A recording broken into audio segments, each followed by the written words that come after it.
O Ciro não pode ser terceira via, gente. Deixa eu explicar para vocês. Terceira via é um candidato do liberalismo. O Ciro não é um candidato do neoliberalismo. O Ciro é um cara que tem problema com a esquerda porque xinga o Lula.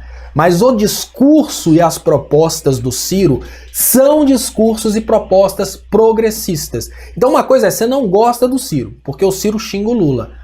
Mas o Ciro não promete privatizações, o Ciro promete desenvolvimento econômico e isso não agrada a Globo, porque a Globo quer o Brasil rural, o agro é pop. Essa é a expectativa do Brasil para a Globo, é para isso que a Globo está sendo paga. E por mais que existam pessoas do PT ou até do PSOL, da esquerda, que não gostem do Ciro, porque o Ciro xinga o Lula, faz críticas ao Lula, o discurso do Ciro é um discurso anti-Globo, que é um discurso progressista.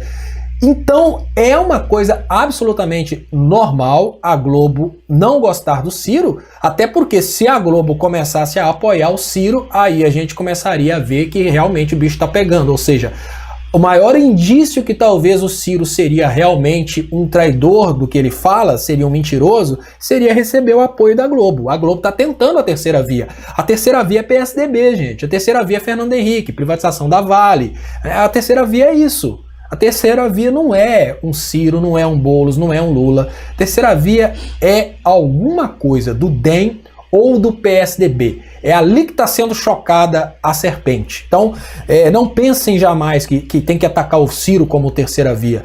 Não, o Ciro pode ser, sim, uma divisão de votos no campo progressista, mas ele não significa a terceira via que a gente aponta. Tipo assim, quando a gente fala do anticristo, a gente aponta para um possível anticristo e tal, mas Bolsonaro é a besta, ele é o anticristo, não, ele é o besta. Ele é um besta que poderia ter sido presidente do Brasil, mas ele se rendeu ao domínio dos Estados Unidos e acabou com o Brasil e poderia ser presidente do Brasil por 16 anos, que ele aprovaria a reeleição eterna se ele quisesse, porque ele chegou no Brasil prometendo um monte de coisa, ele conseguiria realizar se ele tivesse tentado. Mas no momento que colocaram a rachadinha do Flávio para poder botar medo nele, ele caiu de joelhos e aceitou tudo e aí chegou nesse ponto que chegou. E aí nós tivemos Carlos Wizard chantageando de um lado, outras pessoas chantageando do outro, e o Bolsonaro foi só se rendendo às chantagens.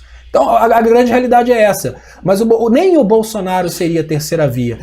Muito pior que o Bolsonaro, gente, olha, muito pior que o Bolsonaro é a Globo.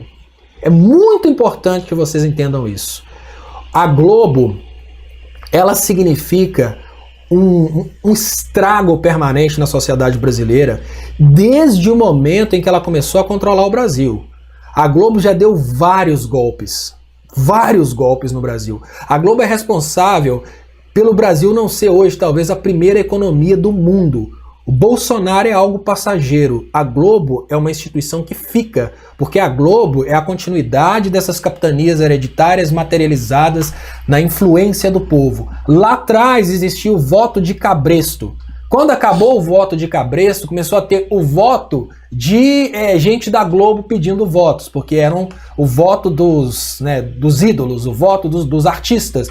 Agora que a Globo está perdendo esse poder de ter o voto dos artistas, ela está desesperada.